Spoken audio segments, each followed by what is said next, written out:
Hey guys, it's Tim here, and last night my wife and I were able to go and see Fantastic Beasts: The Crimes of Grindelwald as it opened across the US. We got this cool little pin, so that was pretty neat. And in this video, I'm going to give you guys my spoiler-free review, and at the end, I'm going to spoil one major thing, and I'll give you guys a notice before I do that so you can get off. But without further ado, here's my thoughts. Let's get into it. So going into this movie, I had really high hopes. My wife and I are really big Harry Potter fans, both with the films and the books. And we actually really liked the first Fantastic Beasts movie. That one was a little bit divisive between the fans, but I really liked how that movie stood on its own and didn't have to over-rely on the Harry Potter story. It really was its own story, and I appreciated that a lot. So as we begin talking about the new film, I want to start out with the positives, and the three positives that really stuck out to me were the performances, the feel of the movie, and the visual aesthetics. Eddie Redmayne once again gave a stellar performance as Newt Scamander.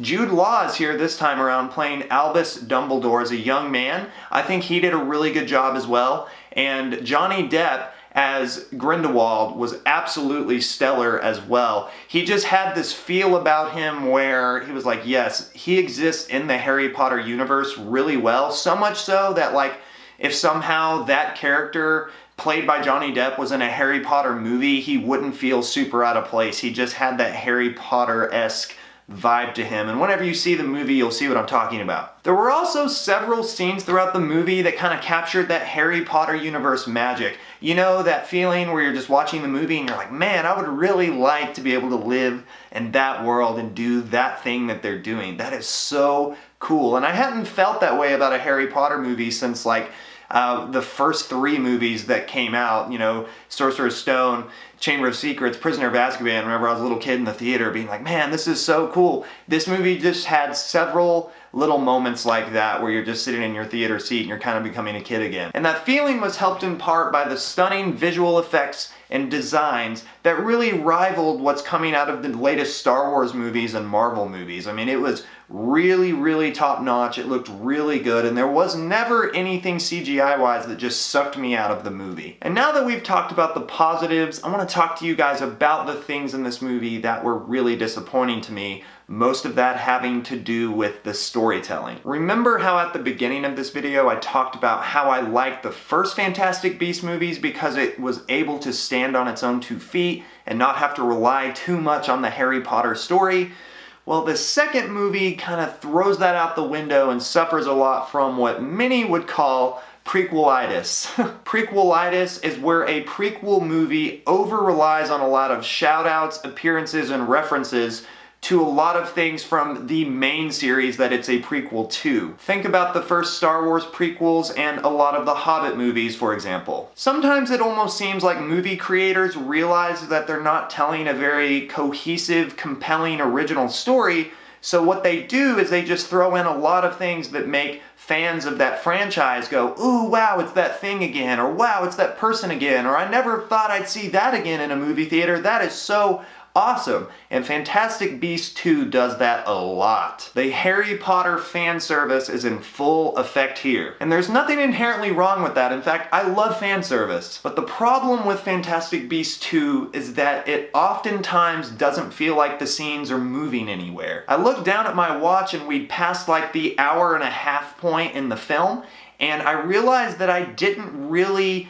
care about the mission that the characters were going on, about their motives, or really even care about the characters in general nearly as much as I did in the first movie. I felt like the story just kind of stumbled back and forth on its way to the finish line, not really understanding fully what it wanted to be or the story that it wanted to tell, and it just kind of stitched scene after scene together, where it was just kind of like, here's a scene, here's a scene, here's a scene, but whenever you zoom out and look at the puzzle pieces, it's like they just don't quite fit. And I have to say that the final act of this movie was so convoluted and confusing that even the most just seasoned Harry Potter nerds that know every single tiny little bit of trivia in the entire universe of Harry Potter are going to be sitting there scratching their heads going, what just happened? So you can imagine how an average movie-going audience member is going to feel when they leave this movie. They're going to just feel just lambasted with a ton of stuff they have no idea about. And one thing that I would be really remiss to not note is that this movie just has a lot of moments of really lazy writing, where there's a character who should have been dead from the last movie, and they appear and everyone's just like, oh yeah, they didn't die. You thought they died, but they didn't die. And the character's like, really? They didn't die? And they're just like, yeah, just go with it. And that's literally all there is just that one little scene, and then the audience is expected to just be like, okay, he's alive. Or a character shows up who had their memory wiped in the last movie, and their memory is completely fine in this one, and then they're like, hey, how do you remember things? And they're just like, oh yeah, your memory wiping charm didn't work. I'm fine, I remember everything. Really? How? It just didn't work. Okay.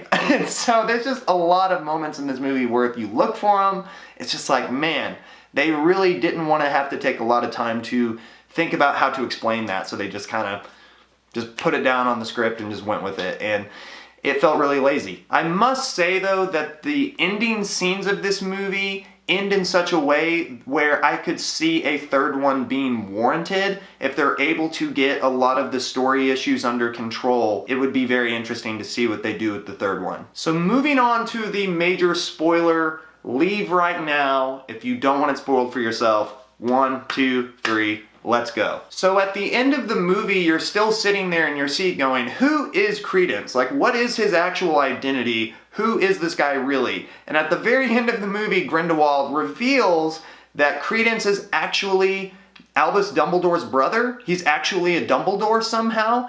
And it's unclear if Grindelwald is lying about this or not, but it just kind of just leaves the audience in a state of shock and just ends right there on that cliffhanger that Credence is actually a Dumbledore. And this is particularly a shock to Harry Potter fans because it's mentioned in the Harry Potter books as well as the Harry Potter movies, and even in this movie, that Dumbledore had a sister who died when she was young. So we know that Dumbledore has a missing sister, but we had no idea that he has a missing brother, and this poses a lot of questions like, does Dumbledore know that he has a missing brother? Does he even know that Credence is his brother? Has he been hiding this from Newt and everyone else? Or is Dumbledore going to be equally as shocked?